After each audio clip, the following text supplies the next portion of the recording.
മുട്ടുവേദന മാറ്റാനുള്ള അല്ലെങ്കിൽ മുട്ടുവേദന കുറക്കാനുള്ള കാരണങ്ങൾ എന്താണെന്ന് നമുക്ക് നോക്കാം. മുട്ടുവേദനയ്ക്ക് പല കാരണങ്ങളുണ്ട്. പല ഏജ് ആളുകളിലും പല പല കാരണങ്ങളുടെ മുട്ടുവേദന ഉണ്ടാകാം.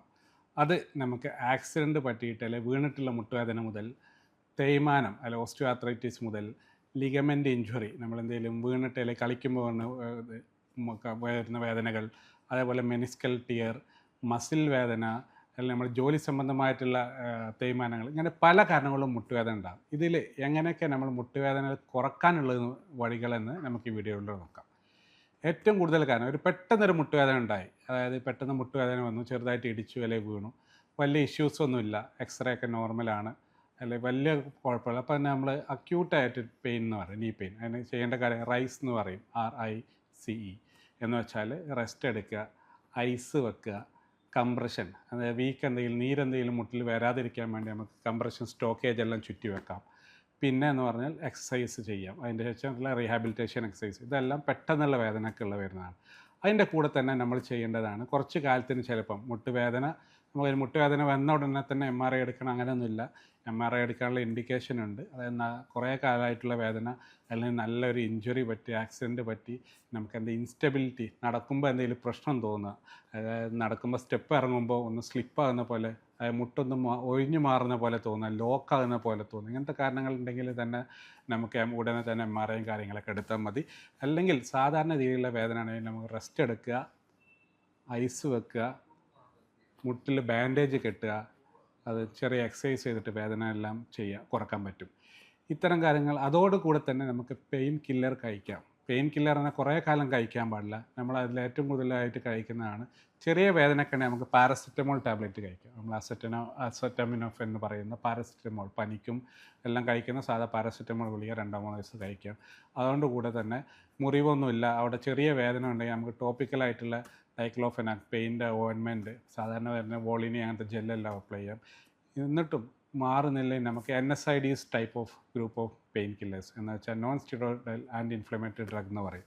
അത് നമുക്ക് വേണമെങ്കിൽ 3 ദിവസം മുതൽ 5 ദിവസം വരെ, നിങ്ങൾക്ക് വേറെ അസുഖങ്ങളൊന്നുമില്ല, കിഡ്നി ഇഷ്യൂ ഇല്ല, ഹാർട്ട് ഇഷ്യൂ ഇല്ല, അങ്ങനെയൊക്കെ ആണെങ്കിൽ 3 to 5 ദിവസം അല്ലെങ്കിൽ 1 ആഴ്ച വരെ നമുക്ക് NSAIDs ടാബ്ലറ്റ് കഴിക്കാം. ഇതെല്ലാം അവിടെയുള്ള നീര് അല്ലെങ്കിൽ അവിടെയുള്ള ഇൻഫ്ലമേഷൻ സെറ്റിലാൻ നമ്മളെ സഹായിക്കും.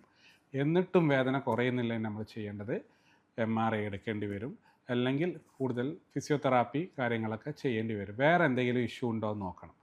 അപ്പോൾ നമ്മൾ ഇപ്പോൾ 2 കാര്യങ്ങൾ പറഞ്ഞത് വേദന ഉണ്ടായി നമ്മൾ ഇനീഷ്യലി ചെയ്യേണ്ട കാര്യങ്ങൾ: റെസ്റ്റ് എടുക്കുക, ഐസ് വെക്കുക, കംപ്രസിങ് ബാൻഡേജ് കൊടുക്കുക, എക്സസൈസ്, റീഹാബിലിറ്റേഷൻ ചെയ്യുക. നല്ല പെയിൻ ഉണ്ടെങ്കിൽ ചെറിയ പെയിൻ കില്ലർ മുതൽ പാരസെറ്റമോൾ മുതൽ പെയിൻ കില്ലറായിട്ടുള്ള NSAIDs വരെ കുറച്ച് ദിവസങ്ങൾക്ക് വേണ്ടി മാത്രം എടുക്കുക. കാരണം കുറേ ദിവസം NSAID എടുത്താൽ അതിൻ്റെ സൈഡ് എഫക്റ്റ് നമ്മുടെ ബോഡിയിലോട്ട് വരും. അപ്പോൾ അത് ശ്രദ്ധിക്കുക. എന്നിട്ട് മാറുന്നില്ലെങ്കിൽ നമ്മൾ നമ്മൾ MRI എടുത്തിട്ട് വേറെ എന്തെങ്കിലും ഇഷ്യൂ ഉണ്ടോ, അല്ലെങ്കിൽ എക്സ്റേ എടുത്തിട്ട് വേറെ എന്തെങ്കിലും ഇഷ്യൂ ഉണ്ടോ നോക്കണം. ഇതൊക്കെ സാധാരണ രീതിയിലുള്ള മുട്ടുവേദനയൊക്കെ പറയുന്നത്. എന്നാൽ നിങ്ങൾക്കൊരു ആക്സിഡൻറ്റ് പറ്റി, അല്ലെങ്കിൽ അസഹ്യമായ മുട്ടുവേദന, പെട്ടെന്ന് മുട്ടിൻ്റെ ഉള്ളിൽ വീക്കം വന്നു, അങ്ങനത്തെ കാര്യങ്ങൾക്കാണെങ്കിൽ ഉടനെ തന്നെ നമ്മൾ ബ്ലഡ് ടെസ്റ്റ് അല്ലെങ്കിൽ ഇമേജിങ് MRI എക്സ്റേ എല്ലാം എടുക്കേണ്ടതാണ്. ഇത് ഇപ്പോൾ നമ്മൾ പറഞ്ഞത് എന്താണെന്ന് വെച്ചാൽ മുട്ടുവേദനയിലെ ഇനീഷ്യൽ സ്റ്റെപ്സ് എന്തൊക്കെ ചെയ്യണം. എന്നിട്ട് മുട്ടുവേദന നിങ്ങൾക്ക് സെറ്റിലായി അല്ലെങ്കിൽ കുറഞ്ഞു വന്നു, നിങ്ങൾ അതിൻ്റെ ഐസ് വെച്ചു, ഇതെല്ലാം വെച്ച് സെറ്റിലായി, എന്നിട്ട് അതിൻ്റെ ശേഷം എക്സസൈസ് എല്ലാം ചെയ്തു, പക്ഷേ എന്നാലും നിങ്ങൾക്കൊരു 70-80% സെറ്റിലായി, കുറച്ച് ഇപ്പോഴും ചെറിയ വേദനയുണ്ട്. അപ്പോൾ നിങ്ങൾ ഡോക്ടർ പറഞ്ഞു ഇത് നിങ്ങൾക്ക് ചിലപ്പോൾ മുട്ട് തേയ്മാനാവാം അല്ലെങ്കിൽ മറ്റുള്ള ഇഷ്യൂ ആവാം. അപ്പോൾ രണ്ടാമത്തെ കാര്യം എന്ന് പറയുന്നത് നമ്മളെ ലൈഫ് സ്റ്റൈൽ. അതായത് നിങ്ങൾക്ക് വേദന വന്നു, അത് കുറഞ്ഞു, ഇത്ര ശതമാനം കുറഞ്ഞു, റെസ്റ്റ് എടുത്ത് മരുന്ന് കഴിച്ചു, അല്ലെങ്കിൽ ബാൻഡേജ് ഇട്ടപ്പോൾ റെഡിയായി. നിങ്ങൾക്ക് വീണ്ടും വേദന വരുന്നുണ്ട്, കുറച്ച് വേദന വരുന്നുണ്ട്, അല്ലെങ്കിൽ നിങ്ങൾക്ക് വീണ്ടും വേദന വരുമോ എന്നുള്ള പേടി, എന്തെങ്കിലും ഇഞ്ചുറി കൂടുമോ എന്നുള്ള പേടി, ഡോക്ടറെ കാണിച്ചപ്പോൾ ഡോക്ടർ പറഞ്ഞു മെഡിസിൻ കഴിച്ചു, കുറവുണ്ടല്ലോ, അപ്പോൾ ഇനിയുള്ള കാര്യങ്ങൾ ശ്രദ്ധിക്കണം. അതിനാണ് ലൈഫ് സ്റ്റൈൽ മോഡിഫിക്കേഷൻ, അല്ലെങ്കിൽ നമ്മൾ ദിനചര്യകളിൽ എന്തൊക്കെ ശ്രദ്ധിക്കണം നോക്കാം. അതിന് മെയിനായിട്ട് വേണ്ടതാണ് നമ്മളെ വെയിറ്റ് കുറക്കുക എന്നുള്ളത്. കാരണം നമ്മളെ ബോഡിയിലെ ഏറ്റവും ഇമ്പോർട്ടൻ്റ് ആയിട്ടുള്ള ജോയിൻ്റാണ്. നമ്മൾ നടക്കുമ്പോഴും ഓടുമ്പോഴും സ്റ്റെപ്പ് ഇറങ്ങുമ്പോഴും കയറുമ്പോഴൊക്കെ നമ്മുടെ ബോഡിയുടെ ഫുൾ വെയിറ്റ് ആ ജോയിൻറ്റിലാണ്. അതൊരു സൈനോവിയൽ ജോയിൻ്റ് എന്ന് പറയും. അതിലൊരു ഫ്ലൂയിഡ് ഉണ്ട്, നമ്മളൊരു വണ്ടിയുടെ ഷോക്ക് അബ്സർവറൊക്കെ പോലെ തന്നെ അതിൻ്റെ ഉള്ളിൽ തന്നെ ഒരു ഓയിലും കാര്യങ്ങളൊക്കെ ഉണ്ട്, ലൂബ്രിക്കേഷനൊക്കെ ചെയ്യുന്ന. അത് അങ്ങനത്തെ ഒരു ലോഡ് ബിയറിങ് ജോയിൻ്റാണ്. അതുകൊണ്ട് തന്നെ കൂടുതൽ വെയിറ്റ് നമ്മളിപ്പോൾ ഫോർ എക്സാമ്പിൾ നമ്മളൊരു വണ്ടിയുണ്ട്, കാറുണ്ട്, അതിൽ ഒരു സ്ഥിരമായിട്ട് ഒരാൾ ഓടിക്കുന്ന വണ്ടിയാണെങ്കിൽ ആ കാറിൻ്റെ ടയർ പെട്ടെന്ന് തേഞ്ഞു പോകത്തൊന്നുമില്ല. നേരെ മറിച്ച് അതിലൊരു 10 പേര് സ്ഥിരമായിട്ട് യാത്ര ചെയ്യുന്നു, കുറേ പേര് ഫുൾ ലോഡായിട്ട് കുറേ വെയിറ്റ് ലോഡായിട്ട് മാർക്കറ്റിൽ പോകുന്ന വണ്ടിയാണെങ്കിൽ അതിനൊരുപാട് ഇഷ്യൂ വരും. അതിൻ്റെ ആക്സിൽ തേയ്മാനം വരും, കാറിൻ്റെ ടയറിൻ്റെ തേയ്മാനം വരും. ഇതേപോലെ തന്നെയാണ് നമ്മൾ വെയിറ്റ് കൂടുന്നത്, ഓരോ കിലോഗ്രാം കൂടുന്നതിനനുസരിച്ച് നമ്മൾ മുട്ട് ജോയിൻറ്റിലോട്ട് കൂടുതൽ വെയിറ്റ് വരികയും അതിന് വേദന, അല്ലെങ്കിൽ അതിൻ്റെ മസിൽ വീക്ക്നെസ്, അതിൻ്റെ ലിഗമെൻറ്റ് വീക്ക്നെസ്, മുട്ട് തേയ്മാനം എല്ലാം വരും. അപ്പോൾ മെയിൻ ഇമ്പോർട്ടൻ്റ് ആയിട്ടുള്ളതെന്ന് പറഞ്ഞു വെച്ചാൽ വെയിറ്റ് കുറക്കുക, എന്നിട്ട് അതിനുള്ള ലോഡിങ് കുറയ്ക്കുക എന്നാണ് ഫസ്റ്റ് തിങ് ചെയ്യാനുള്ളത്. രണ്ടാമത് നമ്മൾ ഒരു നല്ല രീതിയിലുള്ള പോസ്ചർ അവലംബിക്കുക. നമ്മൾ നടക്കുകയാണെങ്കിൽ ഇരിക്കുകയാണെങ്കിലൊക്കെ ചില ആളുകൾ ഇരിക്കുമ്പോൾ തന്നെ മുട്ട് ഫുള്ളായിട്ട് ഉള്ളിലോട്ട് മടക്കിയിരിക്കുക, അങ്ങനത്തെ കാര്യങ്ങളൊക്കെ ഒഴിവാക്കുക. എപ്പോഴും ഒരു 45 ഡിഗ്രി ആംഗിളിൽ അധികം സ്ട്രെയിൻ വരാത്ത, ഇരിക്കുമ്പോൾ ഇങ്ങനെ ഉള്ളോട്ട് മടക്കി വെക്കാതെ ഒന്ന് സ്ട്രെയിറ്റ് ആയിട്ട് ഇരിക്കുക, 90 ഡിഗ്രിക്ക് ഒന്ന് മടക്കി വെക്കാതെ ഇരിക്കുക. അത് ശ്രദ്ധിക്കുക. അതായത് പ്രത്യേകിച്ചും നമ്മൾ നടക്കുമ്പോൾ തന്നെ ഓവർ വെയിറ്റ് എടുത്ത് നടക്കുമ്പോൾ തന്നെ കയ്യിലെല്ലാം വെയിറ്റ് പിടിച്ച് നടക്കുമ്പോൾ ഡിസ്കിനെയും ബാധിക്കും, മുട്ടിനെയും ബാധിക്കും. സ്റ്റെപ്പ് കയറുമ്പോഴെല്ലാം വെയിറ്റ് അധികം മുട്ടിനെ ബാധിക്കാത്ത രീതിയിൽ നടക്കുക. മൂന്നാമത്തെ കാര്യം എന്ന് വെച്ചാൽ നമ്മൾ ഫുഡ് വെയർ, നമ്മൾ ഓഫീസിലായിക്കോട്ടെ വീട്ടിലായിക്കോട്ടെ മുട്ടുവേദന ഉണ്ടെങ്കിൽ ഫുഡ് വെയർ നല്ല കുറച്ച് കുഷനുള്ള ടൈപ്പ് ഫുഡ് വെയർ യൂസ് ചെയ്യുക. അത് നമ്മുടെ മുട്ടിലെ ജോയിൻറ്റിനുള്ള വെയിറ്റ് ബിയറിങ് നമ്മളെ ഗ്രൗണ്ടിലോട്ട് കറക്റ്റായിട്ട് ഇത് നമ്മൾ ഹാർഡ് സർഫേസിൽ എപ്പോഴും നടക്കുക അല്ലെങ്കിൽ ഷൂസ് യൂസ് ചെയ്യുകയാണെങ്കിൽ നമുക്കത് മുട്ടുവേദന കൂട്ടാനുള്ള ചാൻസ് ഉണ്ട്. നാലാമത്തെ ആയിട്ടുള്ള നമ്മളെ മറ്റുള്ള മെറ്റബോളിക് ഡിസീസസ്, പ്രത്യേകിച്ചും ഷുഗർ, തൈറോയ്ഡ് അസുഖങ്ങളെല്ലാം കൺട്രോൾ ചെയ്യുക. കാരണം ഇതെല്ലാം നമ്മൾ ജോയിൻറ്റിനെ അല്ലെങ്കിൽ ലിഗമെൻസിനെ അല്ലെങ്കിൽ എല്ലാം അവിടെയുള്ള പ്രോട്ടീൻസിനെ നശിപ്പിക്കാനുള്ള ചാൻസ് ഉണ്ട്. അഞ്ചാമത്തെ ആയിട്ട് നമ്മൾ ആക്ടിവിറ്റി മോഡിഫിക്കേഷൻ, അതായത് നമ്മൾ ചെയ്യുന്ന എക്സസൈസുകളും കാര്യങ്ങളെല്ലാം മോഡിഫൈ ചെയ്യുക. മുട്ടുവേദനയുള്ള ഒരാൾ സ്ഥിരമായിട്ട് ജിമ്മ് പോകുന്നതാണെങ്കിൽ അത് മുട്ടുവിൽ അധികം ലോഡ് ചെയ്യുന്ന എക്സസൈസ് കാര്യങ്ങളെല്ലാം ഒഴിവാക്കുക. അതേപോലെ തന്നെ ജമ്പിങ്, ചാടുന്ന വർക്കുകളെല്ലാം കൂടുതൽ ഒഴിവാക്കുക, അത്ര എക്സസൈസ് ഒഴിവാക്കുക. നടത്തം എല്ലാം നല്ലതാണ്. നല്ല സിവിയർ വേദന ഉണ്ടാകുമ്പം, നല്ല വേദന ഉണ്ടാകുമ്പോൾ നടക്കരുത്, വേദന കുറക്കാൻ വേണ്ടി നടക്കുക. അതിന് വേണ്ടിയുള്ള എക്സസൈസുകളുണ്ട്, മുട്ടുവേദന കുറക്കാനുള്ള സ്പെഷ്യൽ എക്സസൈസുണ്ട്, മുട്ടുവേദന ഉണ്ടാവുമ്പോൾ നമ്മൾ അവോയ്ഡ് ചെയ്യേണ്ട എക്സസൈസുകളുണ്ട്. അതിനെക്കുറിച്ച് നമുക്ക് കൂടുതലായിട്ട് ഡിസ്കസ് ചെയ്യാം. ഇതിൻ്റെ മൂന്നാമത്തായിട്ട് ഞാൻ പറഞ്ഞ ഫിസിക്കൽ ആക്ടിവിറ്റി മോഡിഫിക്കേഷൻ, നമ്മൾ ചെയ്യുന്ന എക്സസൈസുകളൊക്കെ മോഡിഫൈ ചെയ്യുക. കൂടുതൽ ഓടുന്ന അല്ലെങ്കിൽ ചാടുന്ന എക്സസൈസുകളെല്ലാം മുട്ടുവേദന ഉണ്ടെങ്കിൽ നമ്മൾ കുറയ്ക്കുക. അത് മുട്ടിലോട്ട് കൂടുതൽ ലോഡ് ഡയറക്റ്റായിട്ട് വരാനുള്ള ഇതാക്കും. അതേപോലെ സ്റ്റെപ്പ് ഇറങ്ങുമ്പോഴും കയറുമ്പോഴൊക്കെ മുട്ടിലോട്ട് വേദനയുള്ള മുട്ടിലോട്ട് അധികം പ്രഷർ വരാതെ മറ്റൊരു മുട്ട് ഉപയോഗിച്ചിട്ട് മെല്ലെ അതിലോട്ട് വെയിറ്റ് ബാലൻസ് ചെയ്യുക. ഈ കാര്യങ്ങൾ ശ്രദ്ധിക്കുക. പിന്നെ നമ്മൾ ചെയ്യേണ്ട എക്സസൈസുകൾ മെയിനായിട്ട് ചെയ്യേണ്ടത്, നമ്മുടെ മുട്ട് എന്ന് പറയുന്നത് ജോയിൻ്റ് ആണ്. നമ്മുടെ തുടയെല്ലും കാലിൻ്റെ എല്ലും തമ്മിൽ ബന്ധിക്കുന്ന മേജർ ജോയിൻ്റാണ്. അതിൻ്റെ ചുറ്റും മസിലുണ്ട്. ഈ മസിലാണ് നമ്മുടെ സ്ട്രെങ്തൻ കൊടുക്കുന്നത്. നമ്മളൊരു ഉദാഹരണത്തിന് നമ്മളൊരു മരം എടുത്താൽ ആ മരത്തിൻ്റെ ഉള്ളിലെ കാമ്പ് എന്ന് പറയുന്ന സ്റ്റെം എന്ന് പറയുന്നത് ഉണ്ട്. അതിനെ പോലെ അതിൻ്റെ പുറത്തുള്ള തോല്, ഈ തോലാണ് നമ്മുടെ മരത്തിന് കൂടുതൽ ദൃഢത കൊടുക്കുന്നത്. ആ ദൃഢത കൊടുക്കുന്ന നമ്മളെ ചുറ്റുള്ള മസിലാണ്. അതിൽ ഏറ്റവും ഇമ്പോർട്ടൻ്റ് ആയിട്ടുള്ള മസിലാണ് ഹാംസ്ട്രിങ് മസിൽസ്, അല്ലെങ്കിൽ നമ്മളെ ക്വാഡ്രിസെപ്സ് എന്ന് പറയും. നമ്മൾ മുട്ടിൻ്റെ മേലെയുള്ള കവറായിട്ട് ചിരട്ട ഉണ്ടാക്കുന്നതന്നെ ക്വാഡ്രിസെപ്സ് ടെൻഡൻ രൂപപ്പെട്ടതാണ്. അപ്പോൾ ഈ ക്വാഡ്രിസെപ്സ് മസിൽ സ്ട്രെങ്തൻ ചെയ്യാനുള്ള എക്സസൈസുകൾ, നമ്മൾ ഇരുന്നിട്ട് കാല് പൊക്കി പിടിക്കുക, അതേപോലെ തന്നെ SLR raising stretch, quadriceps strengthening ചെയ്തിട്ട് മറ്റേ ഹാംസ്ട്രിങ് സ്ട്രെങ്തനിങ് ടെസ്റ്റുകൾ, ഈ എക്സസൈസുകളൊക്കെ നമ്മൾ കോൺസെൻട്രേറ്റ് ചെയ്യുക. ഇവിടെ നമ്മൾ ചെയ്യുന്നത്, നമ്മൾ ഒറ്റയടിക്ക് മുട്ടുവേദന മാറ്റാനുള്ള വഴിയെല്ലാം നോക്കുന്നത്. മുട്ട് എന്ന് പറഞ്ഞാൽ നമ്മൾക്ക് എപ്പോഴും ഉപയോഗിക്കേണ്ട ജോയിൻ്റാണ്. അവിടെ നമ്മൾ ചെയ്യുന്നത് അതിന് ജോയിൻറ്റിന് ചുറ്റുമുള്ള സപ്പോർട്ട് സ്ട്രെങ്തൻ ചെയ്യുക. ആ മുട്ടിനുള്ള സപ്പോർട്ടായിട്ടുള്ള മസിലുകൾ, കോർ മസിലുകൾ ടൈറ്റാക്കിയിട്ട് മുട്ടിന് സപ്പോർട്ട് കൊടുക്കുക എന്നാണ് നമ്മളിതിലൂടെ ഉദ്ദേശിക്കുന്നത്. അതാണ് ഇനീഷ്യലി നമ്മൾ ചെയ്യേണ്ട കാര്യങ്ങളും. എന്നാൽ ഈ കാര്യങ്ങൾ, മുട്ടിനുള്ള എക്സസൈസുകൾ, ക്വാഡ്രിസെപ്സ് സ്ട്രെങ്തനിങ്, ഹാംസ്ട്രിങ് സ്ട്രെങ്തനിങ്, മറ്റുള്ള എക്സസൈസുകളെല്ലാം ചെയ്തിട്ടും വേദന കുറയുന്നില്ലെങ്കിൽ നമ്മൾ ഡോക്ടറെ കാണിച്ചിട്ട് അത് എക്സ്റേ അല്ലെങ്കിൽ MRI എടുത്തിട്ട് എന്തുകൊണ്ടാണ് വരുന്നതെന്ന് നോക്കണം. എന്നാൽ ഇതിൻ്റെ മുമ്പ് പെട്ടെന്ന് ഡോക്ടറെ കാണിക്കേണ്ട കുറച്ച് അസുഖങ്ങളുണ്ട്, കുറച്ച് ബുദ്ധിമുട്ടുകളുണ്ട് മുട്ടിന്.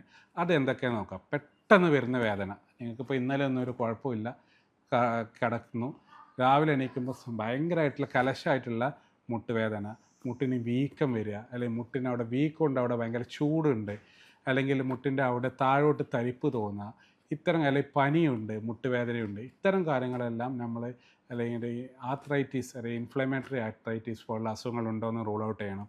അത്തരം വേദനയൊക്കെ നമ്മൾ വെയിറ്റ് ചെയ്ത് എക്സസൈസ് ഒന്നും ചെയ്തുകൊണ്ടിരിക്കരുത്. നമ്മൾ ഡയറക്റ്റായിട്ട് ഡോക്ടറെ അടുത്ത് പോയിട്ട് ബ്ലഡ് ടെസ്റ്റ് ചെയ്യുക, അല്ലെങ്കിൽ ഇമേജിങ് എക്സ്റേ അല്ലെങ്കിൽ MRI എല്ലാം എടുത്ത് നോക്കേണ്ടി വരും.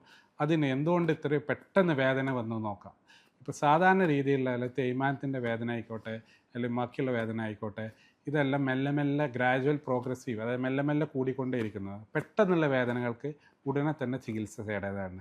അതേപോലെ തന്നെ നിങ്ങളൊന്ന് വീണു, അല്ലെങ്കിൽ പന്ത് കളിച്ചോ ഫുട്ബോൾ കളിച്ചപ്പോൾ മുട്ട് ട്വിസ്റ്റുമായി, നിങ്ങളൊന്ന് തിരിഞ്ഞു, കാൽ തിരിഞ്ഞു, അല്ലെങ്കിൽ മുട്ട് തിരിഞ്ഞു വീണു എന്നൊക്കെ പറയും, അല്ലെങ്കിൽ ഇറങ്ങിയപ്പോൾ ഒന്ന് ഇതായത് സ്റ്റെപ്പ് മിസ്സായ പോലെ തോന്നി.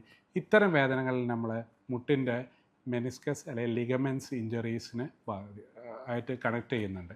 അതെങ്ങനെ നമ്മൾ അറിയാൻ നോക്കാം.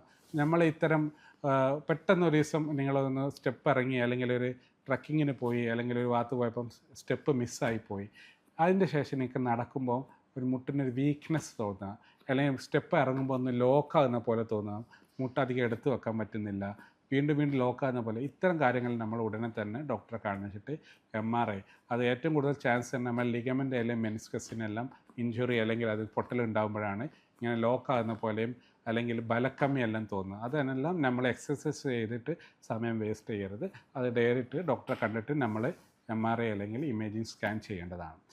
ഇത് തന്നെ മുട്ടുവേദനകൾക്ക് നമ്മൾ ഇനീഷ്യലി ചെയ്യേണ്ട കാര്യങ്ങൾ, ഇനീഷ്യലി പറഞ്ഞ പോലെ തന്നെ റെസ്റ്റ് എടുക്കുക, ഐസ് വെക്കുക, ഇതെല്ലാം സാധാരണ രീതിയിലുള്ള മുട്ടുവേദനക്കാണ്, പെട്ടെന്നുണ്ടാകുന്ന മുട്ടുവേദനക്കല്ല. ഐസ് എടുക്കുക, എക്സസൈസ് ചെയ്യുക, ആവശ്യമായ മെഡിസിൻ കഴിക്കുക. എന്നിട്ടും കുറയുന്നില്ലെങ്കിൽ നമുക്ക് ചെറിയ ഗ്രേഡിലുള്ള ഓസ്റ്റിയോആർത്രൈറ്റിസ് അല്ലെങ്കിൽ മൈൽഡ് മെനിസ്കൽ ഇഞ്ചുറി ഇങ്ങനത്തെ കാര്യങ്ങളൊക്കെ ആണെങ്കിൽ നമുക്കത് ചികിത്സിക്കാൻ പറ്റും. അതിന് നമ്മൾ ഇൻ്റർവെൻഷൻ പെയിനിൽ യൂസ് ചെയ്യുന്ന ടെർമിനോളജിയാണ് റീജനറേറ്റീവ് മെഡിസിൻ ഫോർ നീ ജോയിൻറ്റ് എന്ന് പറയുന്നത്. എന്ന് വെച്ചാൽ നമ്മൾ മുട്ട് ജോയിൻറ്റിൻ്റെ ഉള്ളിലോട്ട് റീജനറേറ്റീവ് തെറാപ്പി ആയിട്ടുള്ള PRP അല്ലെങ്കിൽ BMAX സ്റ്റെം സെൽസ് എല്ലാം നമ്മുടെ തന്നെ ബോഡിയിൽ നിന്ന് അല്ലെങ്കിൽ ബ്ലഡിൽ നിന്ന് എടുത്തിട്ട് അതിൻ്റെ കോൺസെൻട്രേറ്റ്, പ്ലാസ്മ കോൺസെൻട്രേറ്റ് നമുക്ക് സ്കാൻ ചെയ്തിട്ട് മുട്ടുവേദന, ചെറിയ തേയ്മാനങ്ങൾ അല്ലെങ്കിൽ മെനിസ്കൽ ഇഞ്ചുറിക്കെല്ലാം നമുക്കത് കുത്തിവെച്ചാൽ മുട്ടുവേദന കുറഞ്ഞു വരും, മെല്ലെ മെല്ലെ സ്റ്റെപ്പായിട്ട് വരും. അത് ഓട്ടോലോഗസ് നമ്മളെ ബോഡിയിൽ നിന്നുള്ള റീജനറേറ്റീവ് കപ്പാസിറ്റിയുള്ള സെല്ലുകൾ കുത്തിവെക്കുമ്പോൾ അത് കുറഞ്ഞു വരും. അതിനാണ് നമ്മൾ റീജനറേറ്റീവ് തെറാപ്പി എന്ന് പറയുന്നത്. അത് മുട്ട് ജോയിൻറ്റിൽ വളരെ എഫക്റ്റീവാണ്. എന്നാൽ അത് എല്ലാ മുട്ടുവേദനയ്ക്കും പറ്റില്ല. ലിഗമെൻറ്റ് ഫുള്ളായിട്ട് പൊട്ടിയിട്ടുണ്ട്, അല്ലെങ്കിൽ മെനിസ്കസ് നല്ല ടിയറുണ്ട്, അല്ലെങ്കിൽ മുട്ടുവേദന വന്നത് നല്ല ഗ്രേഡ് 4 തേയ്മാനം കൊണ്ടാണ്, ഇങ്ങനെയൊക്കെ ആണെങ്കിൽ നമ്മൾ ഓർത്തോപെഡിക് സർജനെ കാണിച്ചിട്ട് അതിന് സർജറി തന്നെ ചെയ്യേണ്ടി വരും, അല്ലെങ്കിൽ അവർ അഡ്വൈസ് ചെയ്യുന്ന രീതിയിലുള്ള ചികിത്സ ചെയ്യുന്നത്. അപ്പോൾ റീജനറേറ്റീവ് മെഡിസിൻ, റീജനറേറ്റീവ് തെറാപ്പി എന്ന് പറഞ്ഞാൽ മുട്ടുവേദന 1 മുതൽ 3 വരെ സ്റ്റേജ് ഉണ്ടാകുന്ന തേയ്മാനങ്ങൾക്ക്, ചെറിയ ചെറിയ ലിഗമെൻ്റ് ഇഷ്യൂസിന് അല്ലെങ്കിൽ കാര്യങ്ങൾക്ക് മാത്രം നല്ല എഫക്റ്റീവായിട്ട് കാണാവുന്നതാണ്. അപ്പോൾ മുട്ടുവേദനയ്ക്ക് നമ്മൾ ചെയ്യേണ്ടത് റെസ്റ്റ് എടുക്കണം, ഇനീഷ്യലി എക്സസൈസ് ചെയ്ത് റീഹാബിലിറ്റേഷൻ ചെയ്യണം, മെഡിസിൻ കഴിക്കണം, കഴിഞ്ഞിട്ട് കുറയുന്നില്ലെങ്കിൽ ഫിസിയോതെറാപ്പി, സ്ട്രെങ്തനിങ് എക്സസൈസ് കാര്യങ്ങളൊക്കെ ചെയ്യണം. എന്നിട്ടും കുറയുന്നില്ല, നമുക്ക് റീജനറേറ്റീവ് മെഡിസിൻ, ഫിസിയോതെറാപ്പി, അതിനോട് കൂടി തന്നെ ഫിസിയോതെറാപ്പി കാര്യങ്ങൾ. അതേപോലെ തന്നെ ഈ ലിഗമെൻറ്റ്സ് അല്ലെങ്കിൽ ഇതിൻ്റെ നമ്മൾ മസിലിനെല്ലാം സ്ട്രെങ്ത്ത് കൂടുന്ന സപ്ലിമെൻറ്റ് കൂടുതൽ കാലം കഴിക്കണമെന്ന് ഞാൻ പറയുന്നില്ല. അതിനെ സ്ട്രെങ്തന് ചെയ്യുന്ന ഹെൽപ്പ് ചെയ്യുന്ന സപ്ലിമെൻറ്റുകൾ നമുക്ക് എടുക്കാം. പ്രത്യേകിച്ച് omega-3, omega-6, 9, അതേപോലെ കൊളാജൻ സപ്ലിമെൻറ്റ്സ് എല്ലാം, വിറ്റാമിൻ D അല്ലെങ്കിൽ മാഗ്നീഷ്യം പോലെ സിങ്ക് സപ്ലിമെൻറ്റ്സ് എല്ലാം എടുത്താൽ ഉടനെ റിസൾട്ട് കിട്ടിയില്ലെങ്കിൽ അത് ഫ്യൂച്ചറിലോട്ട് നമ്മളെ മസിൽ സ്ട്രെങ്തൻ ചെയ്യാനെല്ലാം ഹെൽപ്പ് ചെയ്യുന്ന കാര്യങ്ങൾ.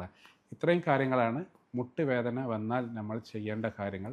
ഒന്നുകൂടെ പറയാം, മെല്ലെയുള്ള സാധാരണ രീതിയിലുള്ള മുട്ടുവേദനകൾക്കാണ് ഈ കാര്യങ്ങൾ ചെയ്യേണ്ടത്. പെട്ടെന്നുള്ള മുട്ടുവേദനകൾക്ക് നമ്മൾ ഉടനെ ഡോക്ടറെ കാണിച്ചിട്ട് എക്സ്റേ, MRI, പനി മുട്ടുവേദനയുടെ കൂടെ വരിക, അല്ലെങ്കിൽ മുട്ടുവേദനയുടെ കൂടെ നല്ല വീക്കം വരിക, ഇതിനെല്ലാം ഉടനെ തന്നെ ചെയ്യണം. എന്നാൽ ചെറിയ ചെറിയ മുട്ടുവേദന നമ്മൾ ചെയ്യേണ്ടത് എക്സസൈസ് ചെയ്യണം, അവിടെ ഐസ് വെക്കണം, നമ്മുടെ മസിൽ സ്ട്രെങ്തനിങ് ഫിസിയോതെറാപ്പി ചെയ്യണം, അതേപോലെ തന്നെ മെഡിസിൻ കഴിക്കണം, ഷോർട്ട് ടൈം ആയിട്ടുള്ള കുറച്ച് കാലത്തേക്കുള്ള പെയിൻ കില്ലറെല്ലാം കഴിക്കണം. ഇങ്ങനെയുള്ള സ്റ്റെപ്പായിട്ടുള്ള കാര്യങ്ങൾ. അതിൽ ഏറ്റവും കൂടുതൽ ഇമ്പോർട്ടൻ്റ് ആയിട്ടുള്ള കാര്യങ്ങൾ മെഡിസിൻ അല്ല, എക്സസൈസ് അല്ല, നമ്മൾ ലൈഫ് സ്റ്റൈൽ മോഡിഫിക്കേഷനാണ്. നമ്മൾ വർക്ക് ചെയ്യുമ്പോൾ, നമ്മൾ കൂടുതൽ നേരം നടക്കുമ്പോൾ അതിനുള്ള പ്രോപ്പറായിട്ടുള്ള കുഷനുള്ള ഷൂ അല്ലെങ്കിൽ സ്പോർട്സ് ഷൂ അല്ലെങ്കിൽ അതിനായിട്ടുള്ള പറ്റിയ ഷൂ ഫുട്വെയർ യൂസ് ചെയ്യുക. നമ്മൾ ഇറങ്ങുമ്പോൾ കയറുമ്പോഴെല്ലാം മുട്ടുവേദന ഉണ്ടെങ്കിൽ അതിന് വേണ്ടിയുള്ള പ്രത്യേക ലോഡ് കുറക്കാനുള്ള എക്സസൈസുകൾ ചെയ്യുക. അതുകൊണ്ടുള്ള നമ്മൾ ആക്ടിവിറ്റി മോഡിഫിക്കേഷൻ ചെയ്യുക. ജിമ്മിലെല്ലാം അല്ലെങ്കിൽ എക്സസൈസ് എല്ലാം സ്ഥിരമായിട്ട് ചെയ്യുന്നവരുണ്ട്. മുട്ടിലോട്ട് ലോഡ് ചെയ്യുന്ന എക്സസൈസുകൾ അധികം ചെയ്യാതിരിക്കുക. അതേപോലെ തന്നെ നമ്മൾ മുട്ടിന് ചുറ്റുമുള്ള മസിൽസ് ലിഗമെൻറ്റ് സ്ട്രെങ്തൻ ചെയ്യലുള്ള കോർട്ടിസെപ്സ് സ്ട്രെങ്തനിങ് അല്ലെങ്കിൽ ഹാംസ്ട്രിങ് സ്ട്രെങ്തനിങ് എക്സസൈസുകളെല്ലാം ചെയ്യുക. ഇതാണ് നമുക്ക് ലോങ് ടേം ബെനിഫിറ്റിന് വേണ്ടി നമുക്ക് ചെയ്യാനുള്ളത്. ഇത്രയും കാര്യങ്ങളാണ് മുട്ട് വേദന മാറ്റാൻ അല്ലെങ്കിൽ കുറക്കാൻ ഉള്ള കാര്യങ്ങളെക്കുറിച്ച് പറയാനുള്ളത്. Thank you.